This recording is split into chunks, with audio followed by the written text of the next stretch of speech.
Valiant Halory breaks on top on the far outside. Wicked Noon is there. Left bank comes on through. Bevo is there along with Millencolin. Those 5 scrambling for the lead down the backstretch, and More Than Ready is 6th. Up the backstretch, it's Wicked Noon coming through to get a narrow lead. Millencolin battles on in between horses. Left bank right up there on the outside. Those 3 through a fast and furious first quarter of 21 4/5 seconds. Valiant Halory makes a move as they approach the half-mile pole. Up in the third now. Millencolin is back to 4th. Bevo and More Than Ready is the trailer as they hit the far turn. Wicked Noon and left bank going at it on the turn. Wicked Noon on the inside, left bank on the outside. 2 lengths back to Valiant Halory. Bevo is running 4th, drawing within 4 lengths of the lead. More Than Ready getting underway from the back of the pack. Millencolin is now the trailer. They ran a half in 44 4/5 seconds.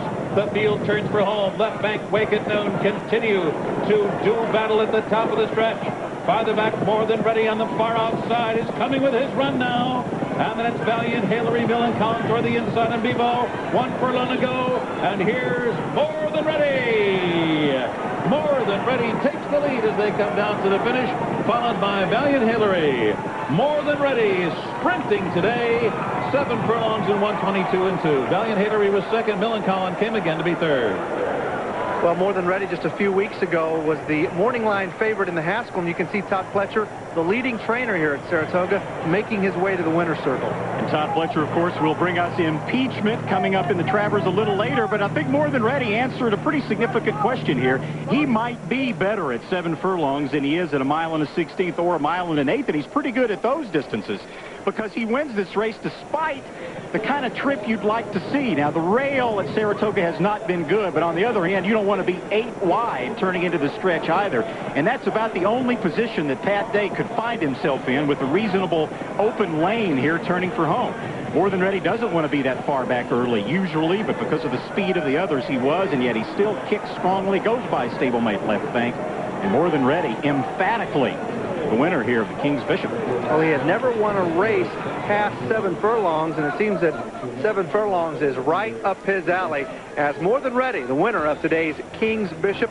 We'll be right back. Listed on his resume to this point was a grade 1, and if ever there's a horse, in my opinion, deserving to be a grade 1 winner, he's the one. So, you know, it's just really great that he was able to accomplish that. And you know, he has tried so hard all year long. I think we're all a little glad to see him win. The race set up very nicely for him. Unfortunately, it was the other half of your entry there, left bank, who helped set the pace for you after being bad in the gate.